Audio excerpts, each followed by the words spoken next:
بالله من الشيطان الرجيم بسم الله الرحمن الرحيم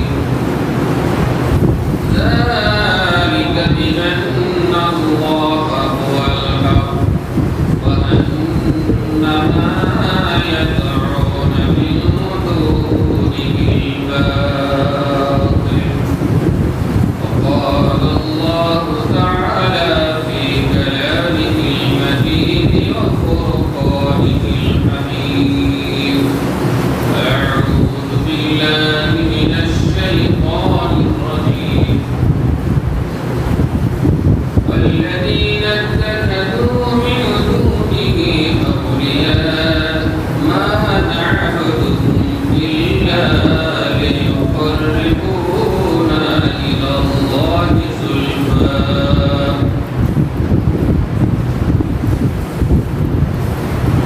উপস্থিত ভক্ত জমা মসজিদের শ্রদ্ধেয় শ্রদ্ধাভাজন সম্মানীয় মুসল্লি সুন্নি মণ্ডলী, প্রশংসা মাত্রই সে আল্লাহ তাবারক ওয়া তাআলার জন্য যার অশেষ রহমতে আল্লাহর অর্ডার, আল্লাহর দেওয়া বিশ্বাস আজ পর্যন্ত আমাদের শরীরে বিদ্যমান রয়েছে। সেই আল্লাহ তাআলার শুকরিয়া আদায়ের উদ্দেশ্যে বলি আলহামদুলিল্লাহ। অতঃপর নবীকুল শিরোমণি রহমাতুল্লিল আলামিন সাইয়্যিদুল মুরসালিন শান্তি অর্জনায়ক সর্বকালের সর্বশ্রেষ্ঠ শিক্ষক নবী মুহাম্মদ রাসূলুল্লাহ সাল্লাল্লাহু আলাইহি ওয়াসাল্লামের প্রতি শত সহস্র শান্তির দ্বারা বর্ষিত হোক। আল্লাহুম্মা সাল্লি আলাইহি ওয়া বারিক আলাইহি। আমি আপনাদের সামনে দুটি আয়াতাংশ পরিবেশন করেছি। এই পরিবেশিত আয়াত দ্বয়ের অংশটুকুর দিকে লক্ষ্য রেখে আমি আমার বক্তব্য উপস্থাপন করার চেষ্টা করব ইনশাআল্লাহ। আজকে যে বিষয়ের উপরে আপনাদের সঙ্গে শেয়ার করতে চাই, আলোচনা করতে চাই, তা হচ্ছে আল্লাহ তাবারক ওয়া তাআলাকে পাওয়ার জন্য বা আল্লাহকে ডাকার জন্য মাধ্যমের প্রয়োজন আছে কিনা।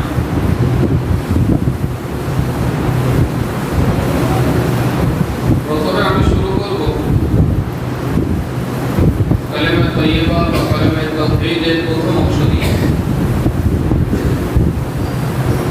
আমরা যারা আজকে এখানে সালাত আদায়ের উদ্দেশ্যে পবিত্র জুমা মসজিদে উপস্থিত হয়েছি, অত্যন্ত শিশুরা বাদী আমরা প্রত্যেকেই কালেমা তাওহীদ আমাদের কণ্ঠস্থ রয়েছে। কালেমা তাওহীদ হচ্ছে লা ইলাহা ইল্লাল্লাহ মুহাম্মাদুর রাসূলুল্লাহ সাল্লাল্লাহু আলাইহি ওয়াসাল্লাম। এই প্রথম অংশটুকু নিয়ে আলোচনা করব। লা ইলাহা ইল্লাল্লাহ, যে লা ইলাহা ইল্লাল্লাহ শিক্ষিত অশিক্ষিত অনেকেই আমরা এর বঙ্গানুবাদ বা অর্থ সম্পর্কে অবিকল রয়েছে। যাকে জিজ্ঞেস করা যায়, বিশেষ করে যারা আরবি পড়ুয়া রয়েছে বা আরবি পড়ার সঙ্গে যুক্ত রয়েছে, তারা খুব সহজেই বলবে লা ইলাহা ইল্লাল্লাহ এর অর্থ হচ্ছে আল্লাহ ছাড়া কোনো উপাস্য নেই।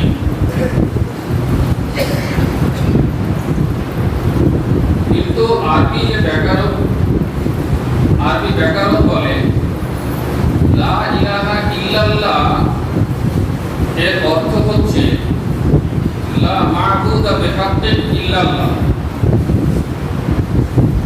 আল্লাহ ছাড়া প্রকৃত কোনো মাবুদ নেই। তাহলে এই কথা দ্বারা স্পষ্ট যে আল্লাহ ছাড়া অনেক মাবুদ রয়েছে, কিন্তু প্রকৃত মাবুদ নেই।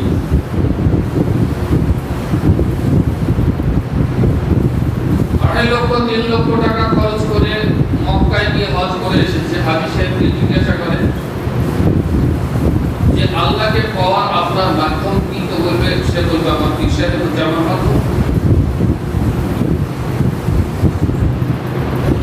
তাহলে আল্লাহ হচ্ছে প্রকৃত মাবুদ, আর ভুয়ো মাবুদ, ফ্রড মাবুদ, অপ্রকৃত মাবুদ অসংখ্য রয়েছে। এই অসংখ্য মাবুদগুলিকে যারা মুসলিম মানে মুসলমান হওয়ার পরেও কমপ্লিটলি মুসলিম হতে পারেনি, শিরকানা আকীদা তাদের মধ্যে বিদ্যমান, এই মুশরিকদের যদি জিজ্ঞেস করা হয় তাহলে তারা বলবে যে আল্লাহকে পেতে হলে কি করা দরকার। তো তারা বলবে বা আল্লাহ আপনারা যে পীর, দরগা, মাজার, কবর এইগুলির কাছে মানত মানছেন, সন্তানের জন্য সন্তানকে চাইছেন, পরীক্ষায় ছেলের ভালো ফল হওয়ার জন্য ছাগল দিচ্ছে, এটা কেন? তা আপনাকে চটজলদি একটা উদাহরণ দেব। মানুষ কিন্তু বিশ্বাস করে আপনার যুক্তিকে প্রাধান্য দেয়। কি বলবে তার? চট করে বলবে আপনি প্রধানমন্ত্রীর কাছে যেতে পারবেন, প্রধানমন্ত্রীর কাছে আপনি যেতে পারবেন, বলছে না তো তাহলে আপনি কি করতে হবে? তাহলে আপনাকে করতে হবে আপনার এলাকার যে সমস্ত এমএলএ এমপি আছে তাদের সাথে যোগাযোগ করতে হবে এবং তিনি আপনার অভিযোগটাকে, আবেদনকে, নিবেদনকে আপনি প্রধানমন্ত্রীর কাছে পৌঁছে দেবেন। তারপর প্রধানমন্ত্রী ডেট দেবেন, তখন আপনাকে সেই ডেটে সাক্ষাৎ করতে হবে এমএলএ এমপিকে নিয়ে। সামান্য যদি আপনি একজন প্রধানমন্ত্রীর সঙ্গে দেখা করতে এমএলএ এমপির প্রয়োজন হয়, তাহলে আল্লাহর সঙ্গে আপনি সরাসরি কি করে দেখা করবেন? ওই জন্য আমরা ওই পীর, ওই দরগা, সরস্বতী, কালী ইত্যাদি আমরা মানি। খুব ভালো কথা। এটা তো মুশরিকদের কথা। আচ্ছা, যারা অমুসলিম মুশরিক, সেটা খ্রিস্টান হতে পারে, সেটা হিন্দু হতে পারে, পৌত্তলিক মুশরিক যারা রয়েছে, তাদেরও আকীদা ঠিক একই। তাদেরকে যদি আপনি জিজ্ঞাসা করেন আপনি কালী, সরস্বতী, দুর্গা ইত্যাদিকে কেন মানেন, তাহলে পরমাত্মার কাছে পৌঁছাতে হলে বা পরমেশ্বরের কাছে পৌঁছাতে হলে আমরা এদেরকে মানে এরা আমাদের অভাব, অভিযোগ, আবেদন, নিবেদন, আমাদের কষ্টের কথাগুলো পরম ঈশ্বরের কাছে গিয়ে বলবে বা আমাদের মৃত্যুর পরে শোনাচ্ছে। আচ্ছা, এবার আমরা একটু 1400 বছর পূর্বে চলে যাই, রাসূল সাল্লাল্লাহু আলাইহি সাল্লামের যুগে চলে যাই। সেই সময়তে মুশরিকরা কি বলেছিল? আল্লাহ তাআলা তার রাসূলকে কি বলেছিলেন দেখেন। আল্লাহ তাআলা বলেছেন, ওয়ালা ইন সাআলতাহুম মান খালাকাস সামাওয়াতি ওয়াল আরদা ওয়া সাখখারাশ শামসা ওয়াল কমার লা ইয়াকুলুনা আল্লাহ। মুহাম্মদ সাল্লাল্লাহু আলাইহি ওয়াসাল্লাম, আপনি যদি তাদেরকে জিজ্ঞাসা করেন যে আচ্ছা বলো তো এই আকাশ কে সৃষ্টি করেছে, বিশাল ভূখণ্ড, বিশাল জমি কে সৃষ্টি করেছে, আকাশে যে সূর্য গোটা পৃথিবীকে আলোকিত করছে তাকে কে সৃষ্টি করেছে, চন্দ্রকে কে সৃষ্টি করেছে, তারকা রাশিকে কে সৃষ্টি করেছে? তো তারা এক বাক্যে বলবে কেন আল্লাহ সৃষ্টি করেছে। সূরা আনকাবুতের 62 নম্বর আয়াতে আল্লাহ বলেছে, ওয়ালা ইন সাআলতাহুম মান নাযালা মিনাস সামাই মাআন ফাআহইয়া বিহিল আরদা মিন বা'দি মাউতিহা। মুহাম্মদ সাল্লাল্লাহু আলাইহি ওয়াসাল্লাম, আপনি ওই মুশরিকদেরকে জিজ্ঞাসা করেন তো যে আকাশ থেকে কে বৃষ্টি বা বায়ু বর্ষণ করে? তো আকাশ থেকে যে বৃষ্টি বর্ষণ হয় সেই বৃষ্টি দিয়ে মৃত জমিনকে উজ্জীবিত করে, সঞ্জীবিত করে, জীবিত করে, সে কে? সে সত্তাটা কে? তো তারা বলবে লা ইয়াকুলুনা আল্লাহ, বলবে অবশ্যই আল্লাহ। আচ্ছা, আপনি যদি আপনার বাড়ির পাশে মুসলিম মুশরিককে জিজ্ঞেস করে আকাশ সৃষ্টি করেছে কে, তাও বলবে আল্লাহ। আপনি যদি অমুসলিম মুশরিক পৌত্তলিককে জিজ্ঞাসা করেন নিহারিকা পুঞ্জ, পৃথিবী, আকাশ, জমিন, সাগর, মহাসমুদ্র, খাল, বিল, নদী, নালা, পেটের সন্তান থেকে, ভ্রূণ থেকে সুন্দর একটি সন্তান দিয়ে সৃষ্টি করেছে? তো বলবে আল্লাহ। তাহলে মুসলিম মুশরিকরাও বললো আল্লাহ, অমুসলিম মুশরিকরাও বললো আল্লাহ। আর 1400 বছর পূর্বে রাসূল সাল্লাল্লাহু আলাইহি ওয়াসাল্লাম শুধু লা ইলাহা ইল্লাল্লাহ দাওয়াত দেওয়ার কারণে মক্কা ছেড়ে মদিনা চলে যেতে হয়েছে, এত অত্যাচার হয়েছে। তারাও বলেছে আকাশ সৃষ্টি করেছে আল্লাহ। কত সুন্দর মিল দেখেন কথা।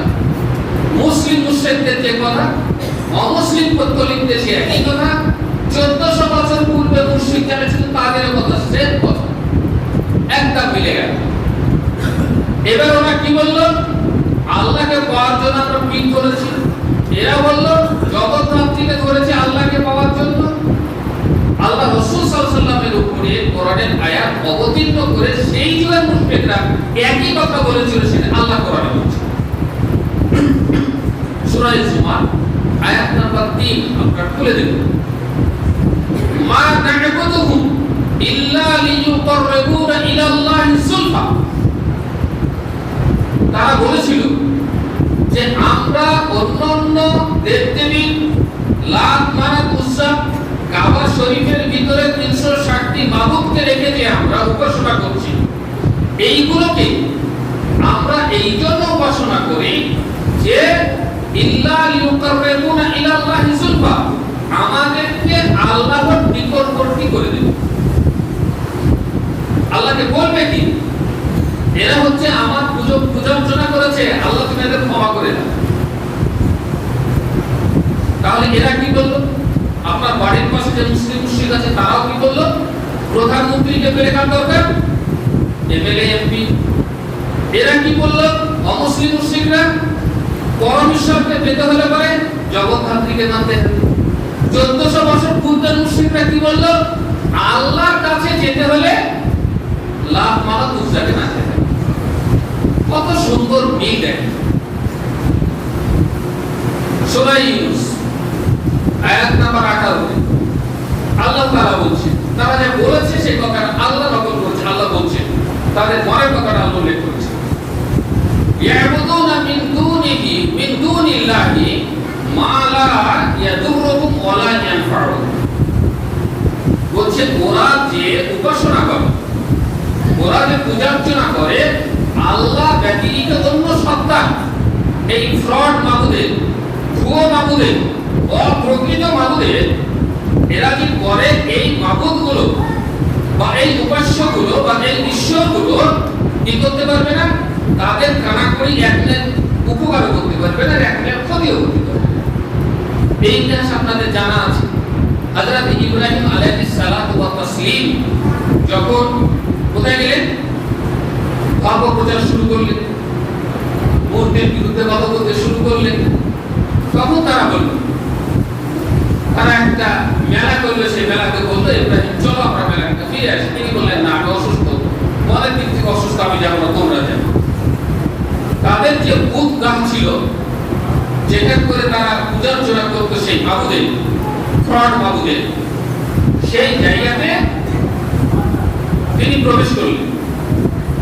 প্রবেশ করার পর দেখলেন যে বিভিন্ন মূর্তির সামনে খুব উন্নত মানের খাবার পরিবেশন করা হয়েছে। আপেল দেওয়া হয়েছে, কলা দেওয়া হয়েছে, মিষ্টি দেওয়া হয়েছে, বিভিন্ন ধরনের সুন্দর সুন্দর খাবার দেওয়া হয়েছে। তো উনি যে বলছেন খা, একটু খা। কেউ খায় না, বলে কি আবার খাচ্ছে না কেন?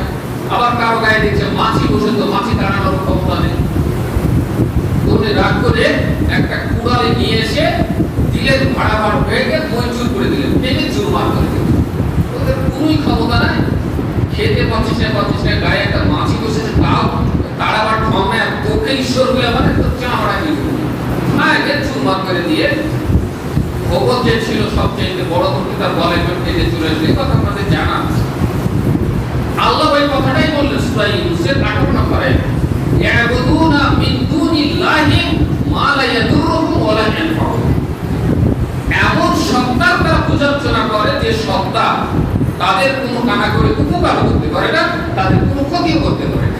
এমনকি তাদের শরীরে একটা মশা মাছি বসলে সেটাও তাড়ানোর ক্ষমতা। কি বলে? ওয়ায়াকুলুনা হাউলাই শুফাউনা ইনদাল্লাহ। তারা বলে এরা হচ্ছে আমাদের সুপারিশকারী আল্লাহর নিকটে, আল্লাহর নিকটে সুপারিশ করবে আমাদের, আমাদের আবেদন, আমাদের নিবেদন, আমাদের আশা আকাঙ্ক্ষা, আমাদের চাওয়া পাওয়া, আমাদের জান্নাত জাহান্নাম যাওয়া ইত্যাদি বিষয়ে আল্লাহ তাআলার কাছে সুপারিশ করবে। কত বড় নালায়েক! মানে সেই যুগে নালায়েক ছিল তো এই যুগে নালায়েক থাকবে না। নবী পাওয়ার পরে সেই যুগে তারা নালায়েক ছিল। আমরা তো নবী পাইনি, তারা নালায়েক হলো। মুসলমানদের মধ্যে মুশরিক বসবাস করছে। এই মুশরিকদের আকীদা অমুসলিম বর্তমান এই মুশরিকদের আকীদা 1400 বছর পূর্বে এবং তার আগেও যে সমস্ত মুশরিক ছিল তাদের আকীদা শিরক ছিল। আরেকটি আয়াত বলি আপনাদের, আল্লাহ তাআলা বলেন ওয়ালা ইন সাআলতাহুম মান খালাকাস সামাওয়াতি ওয়াল আরদা লা ইয়াকুলুনা আল্লাহ কুল আফারাআইতুম মা তাদউনা মিন দুনিল্লাহি ইন আরাদানি আল্লাহু বিদুররিন হাল হুন্না কাশিফাতু দুররিন। মুহাম্মদ সাল্লাল্লাহু আলাইহি ওয়াসাল্লাম তাদেরকে জিজ্ঞাসা করা আকাশ সৃষ্টি করেছে, তারা বলবে আল্লাহ। এবারে তুমি বলো তাদেরকে কুল আফারাআইতুম, তোমাদের ধারণা কি, তোমাদের রায় কি, সিদ্ধান্ত মা তাদউনা মিন দুনিল্লাহ, আল্লাহ ব্যতিরেকে যে যাদেরকে তোমরা আহ্বান করো, যাদেরকে তোমরা ডাকো, ইন আরাদানি আল্লাহু বিদুররিন, আল্লাহ তাআলা আমার সঙ্গে যদি, আমার প্রতি যদি, আমাকে যদি কোনো অসুখ বিসুখের কোনো তাকলিফ কষ্ট যদি দেয়, তাহলে এমন পৃথিবীতে কোনো শক্তি আছে যে সেই কষ্টকে দূরীভূত করবে?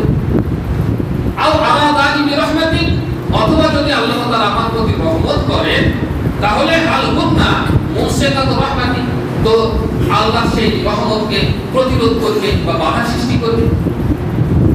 বাধা সৃষ্টি করতে পারবে। এবার আসুন তাদের আকীদা হলো। এবারে যেই শব্দটা বিকৃতি করা হয়েছে সেই শব্দটা সম্পর্কে বলে আমার বক্তব্য শেষ করব। শব্দটা হচ্ছে একটি আরবি শব্দ, যার যে শব্দটা হলো ওয়াসিলা, লাম ছোট দাম, যার যেটা হচ্ছে উচ্চারণ হচ্ছে ওয়াসিলা। ওরা দেখবেন প্রায় কথাতে বলে যে ওয়াসিলা মানতে হবে, মানে মাধ্যম মানতে হবে, যেটা একটু আগে বলছিলাম, মাধ্যম মানতে হবে। দেখুন তো কোরআন এবং হাদিসের দৃষ্টিতে ওয়াসিলা শব্দের অর্থ কি এবং কি বোঝানো হয়েছে। আপনি ইউটিউব খুলুন, কোন একটা তাফসীরের নাম লিখুন, লেখার পর ওয়াসিলা শব্দ চলে আসবে। যারা মোটামুটি এই বিষয় সম্পর্কে জানে তারা পেয়ে যাবে। ওয়াসিলা শব্দের অর্থ মুফাসসিরিনে কেরাম করেছেন অবতাগুল ইলাইহিল ওয়াসিলা, আরে সারা জীবন আল্লাহ তাবারাক ওয়া তাআলার সান্নিধ্য, আল্লাহ তাবারাক ওয়া তাআলার ইবাদতের মধ্য দিয়ে, আল্লাহ তাবারাক ওয়া তাআলার আনুগত্যের মধ্য দিয়ে আল্লাহর নৈকট্য লাভ করা। তাহলে ওয়াসিলা শব্দটার অর্থ হচ্ছে নৈকট্য, ওয়াসিলা শব্দের অর্থ কিন্তু মাধ্যম নয়। যদি আমরা তর্কের খাতিরে এই এক মিনিটের জন্য ধরে নিই যে ওয়াসিলা শব্দের অর্থ হলো মাধ্যম, তাহলে অর্থটা কি হয়? আমি যখন এখান করে খুতবাতে উঠলাম, তখন আমাদের যে কেশিয়ার আছে উনি আযান দিলেন। আমরা আযান যখন হয়ে গেল তখন আমরা দুরূদ শরীফ পড়লাম, এবং দুরূদ শরীফ পড়ার পরে একটি দোয়া রয়েছে, সেই দোয়াটি পাঠ করলাম। দোয়াটা কি? আল্লাহ রাসূল সাল্লাল্লাহু আলাইহি ওয়াসাল্লাম আমাদের শিখিয়ে দিয়েছেন যে দোয়া করে আমাদের পরে আযানের পরে দোয়াটি পড়তে হবে। দোয়াটা হচ্ছে আল্লাহুম্মা রাব্ব হাযিহি দা'ওয়াতি তাম্মা ওয়াস সালাতিল কায়িমা আতি মুহাম্মাদানিল ওয়াসিলাতা ওয়াল ফাদিলা।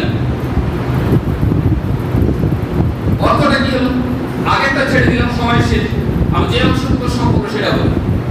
আতি মুহাম্মাদানিল ওয়াসিলা, আতি মুহাম্মাদান, হে আল্লাহ তুমি মুহাম্মদ সাল্লাল্লাহু আলাইহি ওয়াসাল্লামকে দান করো।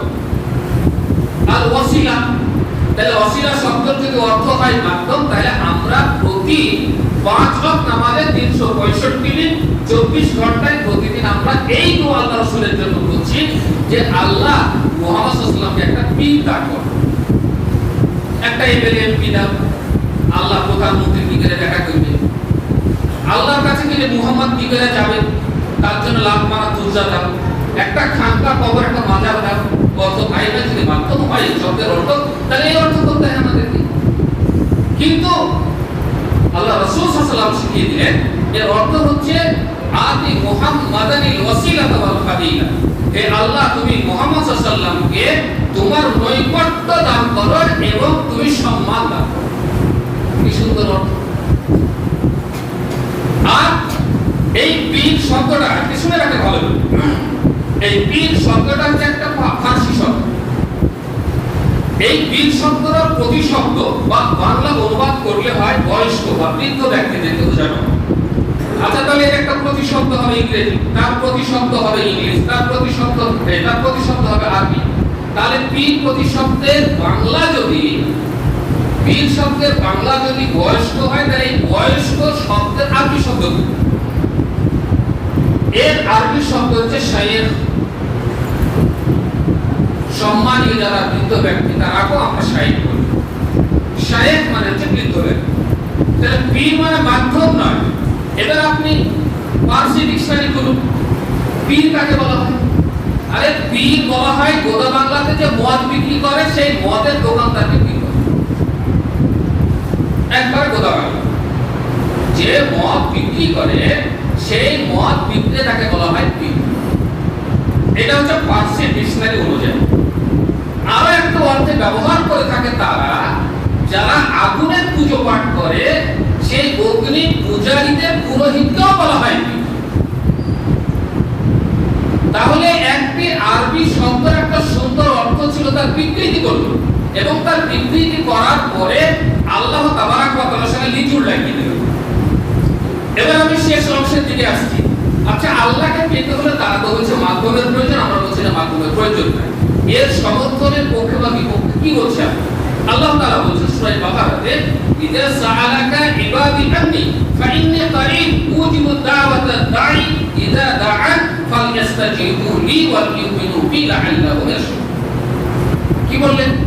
ইযা সাআলাকা, মুহাম্মদ সাল্লাল্লাহু আলাইহি ওয়াসাল্লাম আপনাকে যখন তারা আমার বান্দারা জিজ্ঞাসা করবে আমার সম্পর্কে, ফাইন্নী কারীব, আমি অত্যন্ত নিকটে রয়েছে। এমনকি আপনার যে দুটো আঙ্গুল রয়েছে পাশাপাশি, তো এই মধ্যমা আঙ্গুল থেকে আপনার যে তর্জনী আঙ্গুল যত কাছে আছে, আল্লাহ তাবারাক ওয়া তাআলা তার থেকে 1000 গুণ বেশি কাছে আছে। আল্লাহ কি বললেন? উজিবু দাওয়াতা, আমি ডাকে সাড়া দিই যখন আমাকে কোনো আহ্বানকারী আহ্বান করে। যখন এটাকে আমি সঙ্গে সঙ্গে আমি তার ডাকে সাড়া দিই। তাহলে আল্লাহ বলছেন যে আমার বান্দা যেইটাকে আমি ডাকে সাড়া দিই, আর এরা বলছে যে না, মাঝে একটা স্টেশন ধরতে হবে, ওই স্টেশনে নামতে হবে, চা পানি খাইতে আমার কাছে যেতে হবে, আপনি কোন দিকে যাবেন? আজকে আমাদের দায়িত্ব গ্রহণ করতে হবে যে আমরা যারা সচেতন ব্যক্তি রয়েছে তাওহীদ সম্পর্কে, যারা মুশরিকরা আকীদা নিয়ে জীবন যাপন করছে, মারা যাচ্ছে, তারা আমাদের আত্মীয়, তারা আমাদের বোন, তারা আমাদের ভাই, তারা আমাদের বন্ধু, তারা আমাদের প্রতিবেশী, তাদেরকে সজাগ করতে হবে, তাদের ফিরিয়ে আনতে হবে। নইলে আল্লাহ তাবারাক ওয়া তাআলা ঘোষণা করেছেন সূরা নিসা, আল্লাহ বলছেন ইন্নাল্লাহা লা ইয়াগফিরু আন ইউশরাকা বিহি ওয়া ইয়াগফিরু মা দুনা যালিকা লিমান ইয়াশা। আমি আল্লাহ শিরকের গুনাহ ক্ষমা করব না।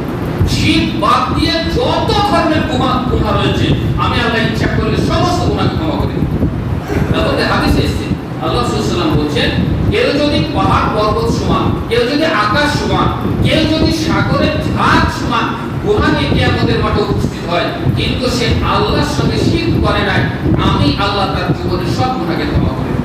আর কেউ যদি ডাক্তার নেকি নিয়ে উপস্থিত হয় আর তার মধ্যে শিরকের যদি গন্ধ পাওয়া যায়, আমি আল্লাহ তাকে জান্নাত দেব না, তাকে জাহান্নাম অবশ্যই জাহান্নাম। কেন? আমরা কোন ঠাকুরের ঠাকুর? আল্লাহ তাবারাক ওয়া তাআলা মুহাম্মদুর রাসূলুল্লাহ সাল্লাল্লাহু আলাইহি সাল্লামকে বলছেন, ওয়ালা ইন আশরাকতা লা ইয়াহতাবান্না আমালুকা ওয়া লা তাকুনান্না মিনাল খাসিরিন। মুহাম্মদ সাল্লাল্লাহু আলাইহি ওয়াসাল্লাম, আপনিও যদি শিরক করেন, আপনার জীবনের সমস্ত আমলকে বাতিল করে দেওয়া হবে, নষ্ট করে দেওয়া হবে এবং আপনাকে ক্ষতিগ্রস্তদের অন্তর্ভুক্ত করা হবে। আচ্ছা, মুহাম্মদ সাল্লাল্লাহু আলাইহি ওয়াসাল্লামকে যদি আল্লাহ না ছাড়েন একটু শিরক করার জন্য, তাহলে আল্লাহ আমাদের সঙ্গে কি আচরণ করবে? আল্লাহ কি ব্যবহার করবে? একদম সময় শেষ। আর একটা হাদিস বলবো যে শিরক কত মারাত্মক, আপনাকে কিভাবে চলতে হবে। দেখুন, আল মুআজিব জাবালি ক্বালা আওসানি রাসূলুল্লাহ সাল্লাল্লাহু আলাইহি ওয়াসাল্লাম বিআশরি কালিমাত। মুআজিব জাবাল বলছেন, আল্লাহ রাসূল আমাকে 10টি কথা উপদেশ দান করেছেন। তার মধ্যে প্রথম হলো লা তুশরিক বিল্লাহ ওয়া ইন কুতিলতা আও কুতিলতা। মুআজ, আল্লাহর সঙ্গে তুমি শিরক করবে না, মাধ্যম মানতে যাবে না আল্লাহকে পাওয়ার জন্য। এমনকি আল্লাহ রাসূল বলেছেন, তোমার পায়ের যে চটি রয়েছে সেই চটির সাথে ফিতা রয়েছে, ফিতা যদি ছিঁড়ে যায়, পড়ে যায়, কেটে যায়, আল্লাহর কাছে সাহায্য চাইবে, অন্য কারোর কাছে।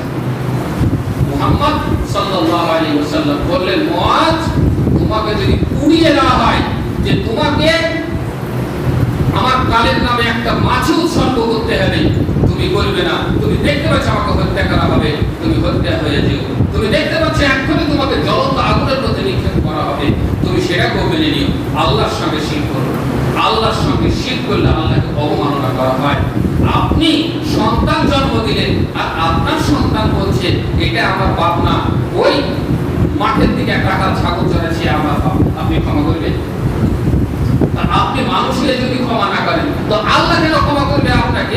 একটা সামান্য নির্দিষ্ট পানি থেকে, একটা ভ্রূণ থেকে একটা সুন্দর বডি তৈরি করেছে, যেই মুখ দিয়ে আপনাকে রক্ত না পান করিয়ে, মায়ের ছাতি থেকে সুন্দর দুধ পান করিয়েছে, নাভির মধ্য দিয়ে সেই রক্তকে পরিশুদ্ধ করে আপনার শরীরকে উজ্জীবিত করেছে, সেই আল্লাহ তাবারাক ওয়া তাআলা চেয়েছিলেন পৃথিবীতে এসে আল্লাহর নাম নেবে, আল্লাহর কোরআন তেলাওয়াত করবে, আর তুমি আল্লাহর সঙ্গে শিরক করবে, আল্লাহ তোমাকে ক্ষমা করবে? কোনদিনও ক্ষমা করবে না। এই বলে আমি আমার বক্তব্য শেষ করছি। আল্লাহ তাবারাক ওয়া তাআলা যেন আমাদের অন্তত শিরক করা থেকে আল্লাহ যেন আমাদেরকে মুক্তি দেন।